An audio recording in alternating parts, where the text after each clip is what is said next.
जय माता दी। मेरे चैनल में आप सभी का स्वागत है। उम्मीद करती हूँ आप सब लोग अच्छे होंगे। तो आज मैं एक बहुत ही अच्छा टॉपिक लेके आई हूँ।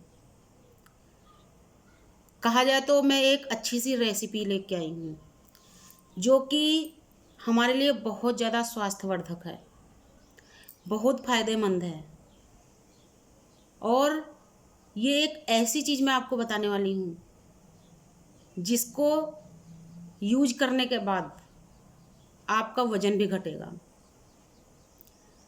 यकीन मानिए, अगर आप इसको लगातार यूज करेंगे आपका वज़न घटेगा, आप खुद महसूस करेंगे। और शायद आप समझ भी गए होंगे, मैं आपको आज काढ़ा बनाना सिखाऊंगी कि काढ़े में हम कौन कौन सी चीज़ इस्तेमाल करें जिससे कि हमारे जो जुखाम की वजह से जकड़ जाता है, सीने में गले में जकड़ा हो जाता है या कफ इकट्ठा हो जाता है, बलगम हो जाता है, उन सब चीज़ों से हमें मुक्ति मिले, उनमें हमें फ़ायदा मिले, ऐसा काढ़ा। और काढ़ा में हम क्या क्या इस्तेमाल करें जिससे कि उस काढ़े को पी के हमारा वज़न भी घटे। तो मेरे साथ बने रहिए इस वीडियो में लास्ट तक और एक एक चीज़ को बहुत ध्यान से सुनिएगा। अगर आप इसको पूरी तरीके से फॉलो कर लेंगे तो निश्चित ही आपको आराम होगा जुखाम में, बलगम, खांसी में और आपका वज़न घटाने में। और जो चीज़ें मैं इस्तेमाल करने के लिए बताने वाली हूँ वो सारी चीज़ें हमारे किचन में ही उपलब्ध होती हैं।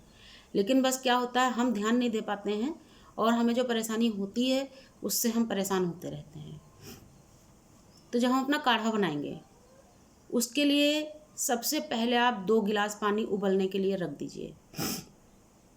आप गैस में बनाते हैं खाना या आप इंडक्शन में बनाते हैं, हीटर में, जिसमें भी आप बनाते हैं, आप 2 गिलास पानी उबलने के लिए रख दीजिए। जब वो पानी अच्छी तरीके से उबलने लगेगा फिर आप उसमें डालेंगे 2 चम्मच अजवाइन। ध्यान से सुनिएगा, 2 चम्मच अजवाइन, 2 चम्मच जीरा, 1 बड़ा तेज पत्ता, 7-8 काली मिर्च, 5-6 लौंग और 2 इलायची। अब उन 2 इलायची में से आप एक बड़ी एक छोटी इलायची डाल सकते हैं या दोनों छोटी या दोनों बड़ी इलायची डाल सकते हैं। और अगर आपको सूखी खांसी नहीं है तो आप उसमें थोड़ा सा दालचीनी का टुकड़ा भी मिला सकते हैं।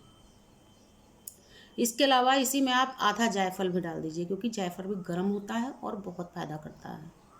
तो इन सब चीज़ों को आप डालेंगे, लेकिन इन सब चीज़ों को आपको साबुत नहीं डालना है क्योंकि जब आप साबुत डालेंगे तो उन चीज़ों का पूरा सत हमारे काढ़ा में नहीं आएगा। इन सब चीज़ों को अच्छी तरीके से आप मिक्सी में या अपने सिलबट्टे पे पीस लीजिए। इसको बहुत बारीक नहीं करना है लेकिन कर लीजिए, इसको अच्छे से पीस के, मतलब चूरा टाइप का इसका कर लीजिए। और उसके अलावा आप इसी काढ़ा में 10-12 तुलसी की पत्तियां डालेंगे। अगर 10-12 नहीं तो कम से कम 7-8 तुलसी की पत्ती आप ज़रूर डालेंगे। और तुलसी की पत्ती को आप बहुत ही छोटे छोटे टुकड़ों में तोड़ कर डालेंगे, इसलिए कि उसका भी पूरा सत निकल के हमारे काढ़ा में आ जाए। अब ये सारी चीज़ें डालने के बाद में आप इसको उबलने दीजिए। अगर आपको उसमें एक अच्छा स्वाद भी चाहिए क्योंकि ये चीज़ें डालने के बाद में काढ़ा थोड़ा सा कड़वा हो जाएगा और दवाई हमेशा कड़वी होती है और जो दवाई कड़वी होती है वही फ़ायदा करती है।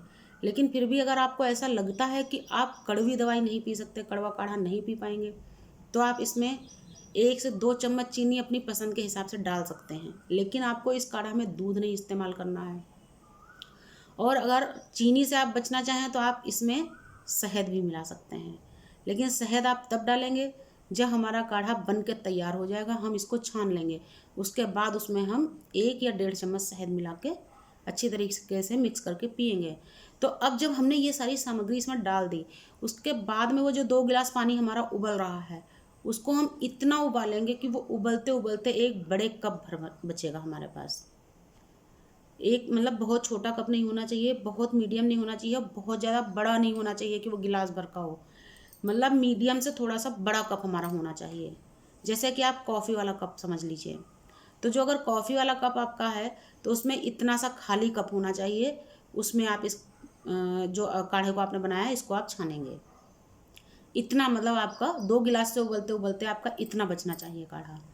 अब इसको आप छान लीजिए और छानने के बाद में जो इसमें डाला हुआ मिश्रण आपका बचेगा, जब आप छानेंगे तो जो आपने सारी चीज़ें पीस कर डाली वो छन्नी में आपकी बच गई। तो ये जो बची हुई चीज़ें हैं ये अभी आपको फेंकनी नहीं है, क्योंकि इनसे आप एक बार और अपना काढ़ा तैयार कर सकते हैं। इसलिए इसको ढक के आप किसी कटोरी में अच्छी तरीके से ढक के रख दीजिए। इससे आप दोबारा यही प्रक्रिया अपना के काढ़ा तैयार कर सकते हैं। तो इस काढ़ा को आप अगर नियमित इस्तेमाल करेंगे तो अगर आपका कफ या बलगम जमा हुआ है तो वो तो आपको 3 दिन आप पिएंगे, आपको तुरंत उससे फ़ायदा महसूस होगा। और 8 से 10 दिन पीने के बाद में पूरी तरीके से आपका कफ और बलगम खांसी ये अच्छी तरीके से ठीक हो जाएगा।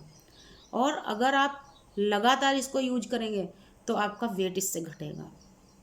अगर वेट बढ़ा हुआ है बहुत ज़्यादा, आपका पेट बहुत निकला हुआ है या कमर में बहुत ज़्यादा चर्बी हो गई है, कभी कभी हो जाती है, तो अगर इस काढ़े को आप नियमित इस्तेमाल करेंगे तो आपके पेट में या कमर में जमी हुई चर्बी धीरे धीरे पिघलनी शुरू हो जाती है और एक सामान्य रूप आपके शरीर में आ जाता है।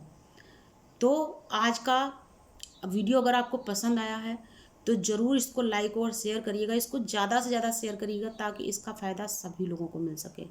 ये एक बहुत ही सस्ता और सरल उपाय है, इसको बनाना भी बहुत आसान है, लेकिन इसके फ़ायदे बहुत ज़्यादा हैं। तो बस इस वीडियो को शेयर कर दीजिएगा, लाइक कर दीजिएगा, मेरे चैनल को सब्सक्राइब कर लीजिएगा। नमस्कार, धन्यवाद।